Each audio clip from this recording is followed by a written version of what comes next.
Casemiro, defensive midfielder, attacking midfielder, can do it all. 4 assists and 3 goals post-World Cup for a DM.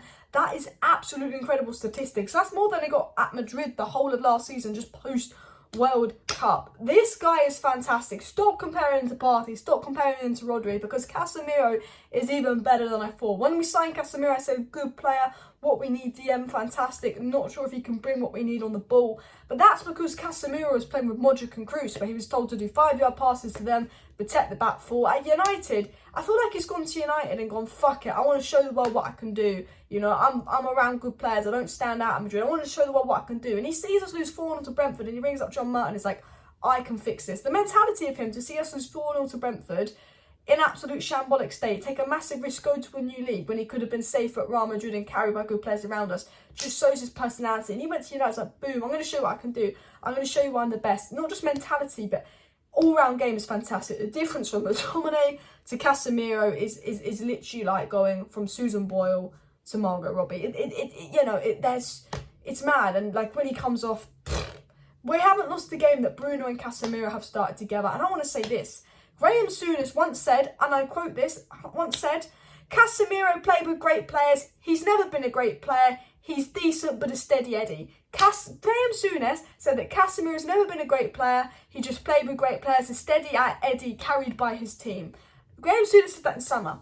Then in November, when Graeme Souness was called out on these comments, bear in mind Casemiro had just played 10 brilliant games in a row in November. Graeme Souness then said again on Casemiro, overrated, steady Eddie, not that good. He's played with great players, kind of carried by Madrid. You know, he says he's a 7 out of 10 player. He's not a bad player, he's a decent player, but steady Eddie, steady Eddie. Graeme Souness, come outside. You are wrong, and you are scared to admit you're wrong, because still to this day Graeme Souness is saying he's a steady Eddie. Graeme Souness is saying he's an average player. He's in that United side, a United side that had their worst season in 30 years last year. The midfield was atrocious. We lost 4-0 to Brentford. We were an absolute mess, and he comes to United, and this team is above Liverpool. This team is in the top 4 race. This team is the only English team left in all 4 competitions. He's contributing to the attack, the assists, the balls he makes, 2 fantastic goals, defensive tank, intercepting, tackling, dominating the pitch. Yes, it's only Reading, but look at Manchester City,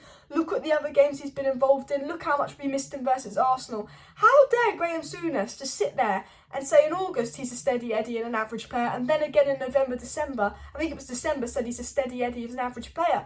Why doesn't he just admit he was wrong? Him and Carragher sat there and said, Lisandro Martinez and Casemiro, shocking signings, what are United doing? You know, and then they just won't admit they're wrong.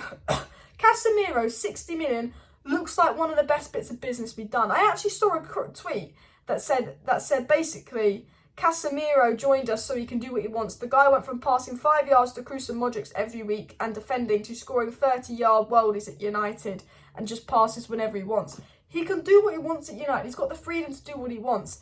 And I just still can't believe to this day, we had our worst season ever, and we still managed to get Casemiro from Madrid, and he still managed to come. And I think, you know what, Rabiot's mum, you're top G for not letting Rabiot come. Frankie de Jong, thanks for staying at Barca, because generally, 60 million on Casemiro, people are outraged. People were like, oh, we're signing washed Madrid players. I will sign any other 30-year-old Madrid player, because Varane and Casemiro are class above.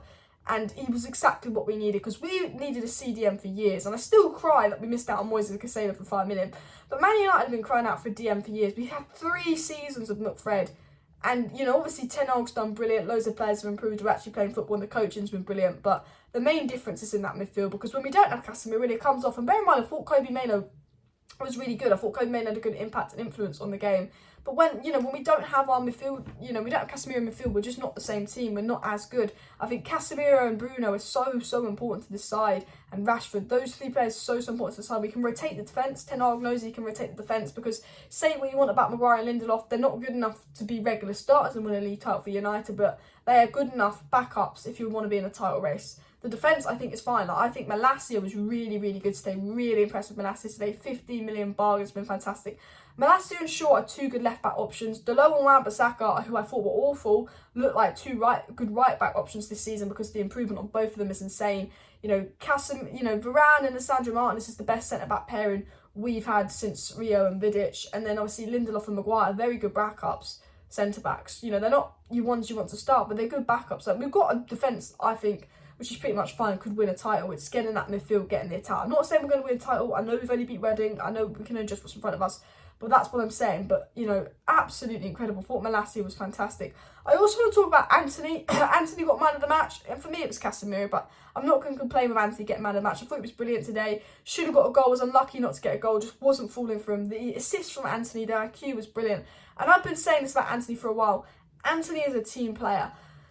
I watched a few games at Ajax once I realised we're getting Ten Hag. I watched Antony, and what Antony did so well at Ajax was a system, Ajax was a team system. And I think Antony almost, we signed him a season too early. I think he would have been the final piece of the puzzle. But he's a player that's very much 1-2 link-up play. What he did so well at Ajax was those patterns of play with his teammates, his right-back, his striker, those runs, that natural intelligence. And Antony's getting better and better every game. And the reason Antony's getting better and better every game is because he's a team player. He's very much involved with the team. 1-2, link-up play, runs, movement, high IQ player, system player. And the more and more we're playing like a system, the more and more Antony plays with his teammates and builds relationship and chemistry with his teammate, the better he gets. He's growing with each game. I thought he was really involved today. I thought he was really good. He was unlucky not to score. Wan-Bissaka and Antony were playing some good 1-2 touches on that right-hand side, looking really good together. Once Antony gets a consistent striker, front three kind of line, and a consistent right-back, I think he will start playing really well. I think he gets better every single game. I think the hate he gets is way too much. He's growing in confidence. He's taking on his man. He's obviously got flaws, cuts in and shoots a lot, very predictable. But I'm very happy with Antony's performance today. I'm not saying he's perfect. I'm not saying he's brilliant, but he's 22 years of age. I said once Man United Ten Hag gets all his players in, I think he's the guy that will thrive next season when we're on later stages of the rebuild, because, you know, we don't play how they play at Ajax. If we play how Ten Hag played at Ajax, and we get that Frankie de Jong in and that Vlahovic, Osimhen in, and all the players Ten Hag wants in, and that goalie and that right back in that Ten Hag wants, and we play like he did at Ajax, Antony will thrive, because he's a player that I think it excels off other players in terms of link-up play, relationship, movement, 1-2 patterns of play, and I think that will grow at United. I also want to talk about Wout Weghorst. Impressive again, putting a defensive shift, does his job. Like, he's not the golden player, he's not the finished product, but like, I can't complain about Wout Weghorst. Always holds up the ball well, always does a defensive shift, or like doesn't really do anything wrong. Like, he's not a 100 million striker, but for a loan deal, you know what, he does a job, and I can't complain with it. I quite like Wout Weghorst as well. I also want to say, you know, Ten Hag starting his strongest side, is that starting a message to the board of get me people in January? Because as soon as he makes some subs, we dropped off massively, even though it's Reading and they had 10 men. Because Ten Hag doesn't trust a lot of the backups at all. And I think that's Ten Hag's message to the board of please get me someone in January. I would beg by him for Gavin Birch on loan. We need a midfielder for me. I think, you know, the attack with Sancho coming back, Antony hitting form, and hopefully Martial will stop getting injured. We might be fine. I think the defence is fine. I'm most worried about the midfield. Donny out for the rest of the season. Eriksen cannot play every week. I thought Eriksen was one of our poorer players today. I thought Fred came on, was brilliant. I think Fred deserves to start in this game. I think Fred's been absolutely fantastic. But, you know, it's Fred, Casemiro and Eriksen in the midfield, and McTominay, who's average, because we've got no Donny. We've got no rotation for Bruno. I think United need to go out there and see if they can get a cheap midfield deal. Romano said we want a cheap midfield deal. Ten Hag or someone creative. Ten Hag wants a player. It's very obvious. He's hinting in press conferences. Whether the board will go out and get Ten Hag a player, that is another story as well. I want to talk about VAR doing us dirty. We won the game 3-0. We generally did enough to win that game 5-0. We won the game 3-1 actually, because we conceded that silly goal. And De Gea needs to learn to punch and come off his line a lot better. And there's criticisms in De Gea. I think, you know, I like De Gea, but I think long term Ten Hag will want a goalkeeper that's not just good at shot stopping, but good at all round game. But, you know, we dominated that game start to finish. At half time, I saw people complaining. I was like, look, that goal was stupid. That Rashford's goal shouldn't have been ruled out. Rashford broke the record. Rashford's goal shouldn't be ruled out. And VAR is an absolute piece of crap. Like, how can Salah's goal be given and that not? Absolutely awful decision. Pisses me off because Rashford broke a record, and I'm absolutely fuming with that. But, you know, and it's a shame he didn't break the record in the end. And for me, we could have won that game 5-0. We were completely in control. Reading part of the bus, defended. I'm pretty sure Victor Lindelof made more passes in the first half than the whole Reading side. United were in utter control. It was just breaking them down. And I do think the one thing is, because this team's playing every 3 days, you can see the tired legs a little bit in the attackers.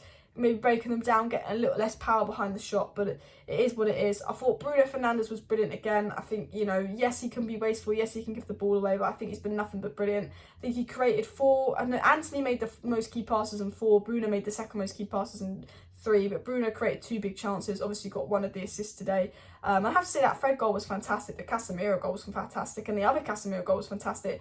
We scored 3 fantastic goals today, and we almost scored a really good goal really early on in the game, where I think, you know, Antony put it through someone's legs to Wan-Bissaka to Wout, and Wout tried to lay it on, and we just couldn't quite get there. And then the offside goal we obviously got, but, you know, I thought we played some really beautiful stuff, some really good stuff. Look, I know it's only Reading, but as I said, I can only be positive, I can only judge what's in front of me. And Ten Hag's obviously a winner. He wants to win all 4 cup competitions. He wants to stay in all 4 cup competitions. I thought he would rotate, but he obviously doesn't trust the players. It's obviously a sign for investment. But he's a winner, and that's why I love Ten Hag. Smash the like, smash the subscribe. Let me know your thoughts on Casemiro comments. See you next time. Bye.